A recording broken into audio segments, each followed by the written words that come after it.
friends. We're so excited that you're here for this episode of Dev Collaborative TV. I'm Sandra Eby, Design, UX, and Marketing Strategist, and today I'm talking with Johanna Bates, co-owner of DevCollab. DevCollab builds websites exclusively for nonprofits, paying extra attention to accessibility and sustainability of content design and code. If just thinking about updating your website is enough to send you to bed with a hot cup of tea, then you're in the right place. We're devoting this channel to helping you improve your nonprofit website so that you can reach more people with ease. If you're considering redesigning or updating your nonprofit's website, a big concern on your mind is likely how much will this project cost? Maybe you've heard horror stories from colleagues about web development projects that ballooned out of scope and got really expensive. Johanna is here to shed light on what drives the cost of a website project, where you can save time and cost, and where you can't. So tell us how stakeholder wrangling, internal capacity, and timeline are big cost drivers in growing a project out of budget or out of scope. Sure. So when we partner with an organization to do a website redesign or design and build, it's a big undertaking, not just for us, but also for you and your organization.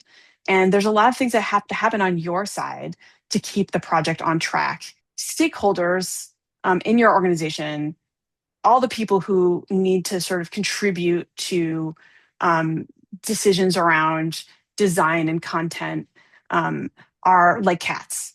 Whether or not you like cats, everyone agrees that it's really hard to herd cats. If you want to herd cats and get them to go someplace, it's challenging.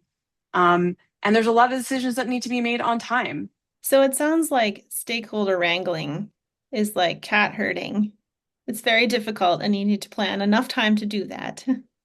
And so there has to be really good thought around internal time management so that you don't delay or stretch out the project or rush it and people don't get to weigh in who need to weigh in.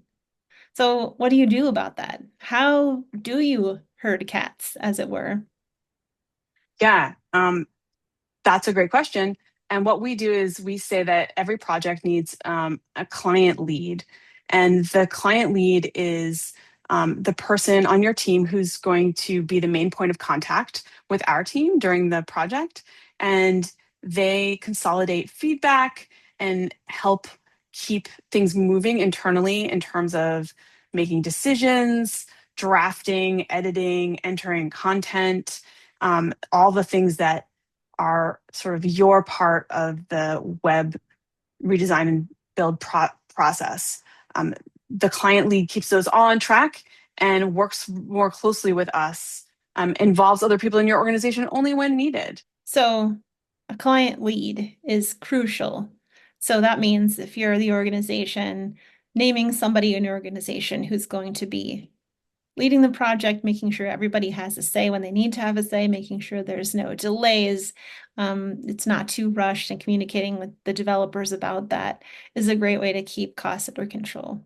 If I'm interested in a web development project for my nonprofit, let's say I was a nonprofit comms person or like the CEO, and I was looking for someone to redo my website or make a new one from scratch, does Dev Collaborative have services that you would recommend to get started? Yeah. If you reach out on devcollaborative.com on our contact form, we would be happy to talk with you about project ideas, plan an RFP if you need to do an RFP process, and just help you think ahead about how you want to approach something. And what if you don't know exactly what you need and you just want to have a conversation and maybe some quick fixes? Do you have any small get to know you kind of services? We do. We have some services called tiny services where we can look at your site for just an hour and talk about improving editing, improving accessibility, writing better for the web. And we have consulting around protecting your site against government censorship and how to pick a content management system, Drupal or WordPress or Squarespace or Wix. So all those things you can do with a very small engagement with Dev Collaborative, or we can engage in a bigger discovery process if you're ready to do that. Thanks. That's it then. So if you found this helpful, then like or subscribe, as they say.